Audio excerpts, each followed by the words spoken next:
Hi hello viewers, welcome to మన గుంటూరు రుచులు. మనకేదైనా వెజిటేబుల్ ఇష్టమైతే కనుక దాన్ని ఎన్ని రకాలుగా కుక్ చేసుకోవాలో అన్ని రకాలుగా కుక్ చేసుకుంటాం, టేస్ట్ చూస్తాం. నాకైతే స్పెషల్గా వంకాయ ఇష్టం. వంకాయని ఎన్ని రకాలుగా కుక్ చేసుకోవాలో అన్ని రకాలుగా కుక్ చేసుకొని టేస్ట్ చేస్తా. నాకే కాదు, మీకు కూడా ఇష్టమని అనుకుంటున్నా.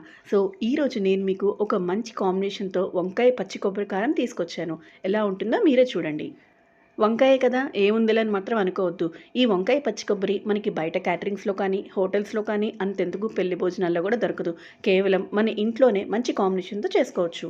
రెగ్యులర్ వంకాయ కర్రీలా కాదండి, ఇది చాలా డిఫరెంట్‌గా ఉంటుంది. సో ఇంకెందుకు ఆలస్యం, వంకాయ పచ్చి కొబ్బరి ఎలా చేసుకోవాలో చూద్దాం. మనకు కావాల్సిన ఇంగ్రీడియెంట్స్ నేను మీకు స్క్రీన్ మీద చూపిస్తున్నాను చూడండి.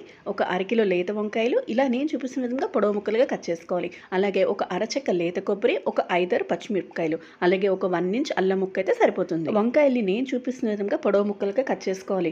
మరీ సన్నగా కట్ చేసుకోకండి, కొంచెం మీడియం సైజ్ ముక్కల్లో కట్ చేసుకుని ఉప్పు నీళ్ళల్లో నానేసుకుని క్లీన్ చేసుకోవాలి.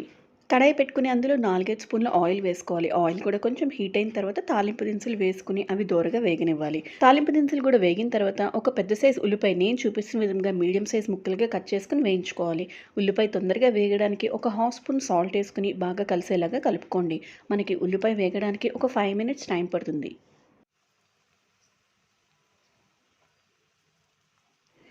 ఉల్లిపాయ కూడా కలర్ మారిన తర్వాత చూడండి, ఇప్పుడు మనం ముందుగానే కట్ చేసి పెట్టుకున్న వంకాయ ముక్కలు ఉన్నాయి కదా, వాటిని కూడా వేసి వేయించుకోవాలి. వంకాయ, ఉల్లిపాయ, ఆయిల్ అంతా బాగా కలిసేలాగా కలుపుకోవాలి. ఇప్పుడు వంకాయల్లో కొంచెం ఉప్పు, అలాగే ఒక అర స్పూన్ పసుపు వేసుకోండి. ఉప్పు కొంచెమే వేయాలి, ఎందుకంటే మనం కొబ్బరి కారంలో ఉప్పు అనేది యాడ్ చేస్తాం కదా. సో ఎక్కువ అవ్వకుండా ఉప్పు మనకు తగినంత వేసుకుని బాగా కలిసేలాగా కలుపుకోవాలి. వంకాయలు మగ్గడానికి మనకి 10 నుంచి 15 నిమిషాలు టైం పడుతుందండి. లో ఫ్లేమ్లో పెట్టుకుని మూత పెట్టుకుంటే కనుక తొందరగా మగ్గిపోతాయి.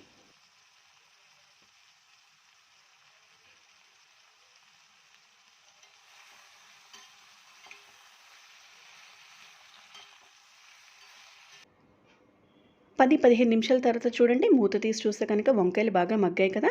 ఇప్పుడు కొంచెం కారం వేసుకుంటున్నాను. కారం అనేది ఆప్షనల్ అండి, జస్ట్ నేను కలర్ కోసమే వేసుకుంటున్నాను.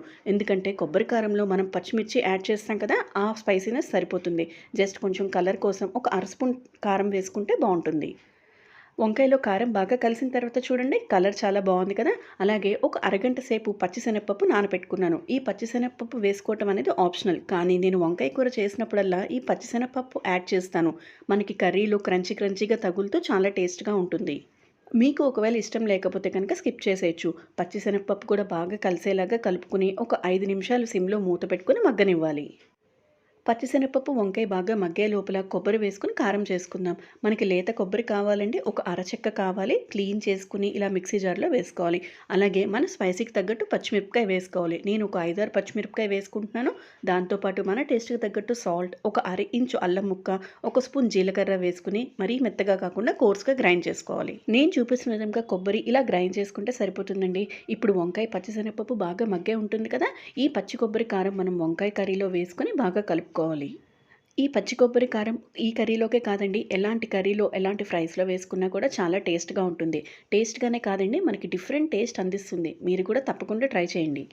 ఇలా వంకాయలోకే కాకుండా క్యారెట్, బీట్రూట్, బీన్స్, చిక్కుడుకాయ, దొండకాయ ఇలాంటి ఎలాంటి ఫ్రైస్ చేసుకున్నా సరే ఒక్కసారి ఇలా కొబ్బరి కారం వేసుకుని ట్రై చేయండి, చాలా బాగుంటుంది. కొబ్బరి కారం అంతా వేసుకున్నాక వంకాయకి బాగా కలిసేలాగా కలుపుకోండి. కలుపుకున్నాక ఒక 5 నుంచి 10 నిమిషాలు లో ఫ్లేమ్లో పెట్టుకుని మూత పెట్టుకుని మగ్గించుకోండి. కొబ్బరి కారం పచ్చి వాసన పోయి చాలా బాగుంటుంది. ఈ స్టేజ్లో మీకు కారం కానీ ఉప్పు కానీ తగ్గితే కనుక యాడ్ చేసుకోవచ్చు. 5, 10 నిమిషాలు సిమ్లో బాగా వంకాయ మగ్గించిన తర్వాత చూడండి, వంకాయ పచ్చి కొబ్బరి కారం తినడానికి రెడీ అయిపోయినట్టే. దీంట్లోకి పర్ఫెక్ట్ కాంబినేషన్ రసం, సాంబారు, పప్పు, రోటీ, చపాతీ వీటిల్లోకి చాలా బాగుంటుంది. అలాగే పచ్చి కొబ్బరి చిక్కుడుకాయ రెసిపీ కూడా నా ఛానల్లో ఉందండి. అది కూడా చాలా టేస్ట్గా ఉంటుంది. నేను మీకు డిస్క్రిప్షన్లో లింక్ ప్రొవైడ్ చేస్తాను, తప్పకుండా చూడండి. నా ప్రీవియస్ వీడియో అయిన చల్లట్టు తీపి చట్నీకి మంచి రెస్పాన్స్ వచ్చిందండి. Thank you very much. So ఈ వీడియో కూడా అలాంటి సపోర్టే దొరుకుతుందని అనుకుంటున్నాను. నా ఛానల్లో ఇంకా చాలా మంచి వీడియోస్ ఉన్నాయండి, వాటిని మిస్ అవ్వకుండా చూడండి. మీరు డేని స్టార్ట్ చేసే బ్రేక్ఫాస్ట్ నుంచి అలాగే నైట్ డిన్నర్ వరకు ఎన్నో రకాల రెసిపీస్ ఉన్నాయి. పిల్లల ఆరోగ్యానికి కానీ, తొందరగా చేసుకునే రెసిపీస్ కానీ, ఈ సమ్మర్లో తీసుకోవాల్సిన జాగ్రత్త బ్యూటీ టిప్స్ కానీ నా ఛానల్లో చాలా ఉన్నాయి. వాటిని తప్పకుండా చూడండి. కొత్తగా చూసే వాళ్ళైతే కనుక ఒక్కసారి సబ్స్క్రైబ్ చేసుకుని చూడండి. నేను పెట్టిన వీడియోస్ అన్నీ మీరు మిస్ అవ్వకుండా చూడొచ్చు. ఇంకొక కొత్త వీడియోతో మీ ముందుకు వస్తాను. అప్పటి వరకు అందరూ హెల్దీగా ఉండండి, టేస్టీగా తినండి. Thank you.